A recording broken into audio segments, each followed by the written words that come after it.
Okay ra ba mo bayad tag utang bisan wala pa naningil ang giutangan? Dili oy.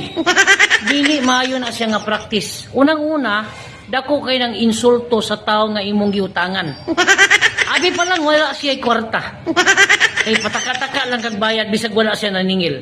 Insulto na siyang kaugalingon. Ikaduha ni ana, maapektuhan nato ang atong kultura dili sa Pilipinas. Diba kay kinahanglan man kung mangutang ka nya pag human maningil na ng giutangan nimo manggiaway pa man mo ana, di ba? So ang kultura ng Pilipinas kinahanglan manggiaway pa mo daan kay nganong naningil. Nganong di mapahibaw nya ikaduha musumbong sa kapitan, ipatawag sa barangay. Pag human ipatawag sa barangay dili pa na mo husay. Mudako pa na siya nga isyu.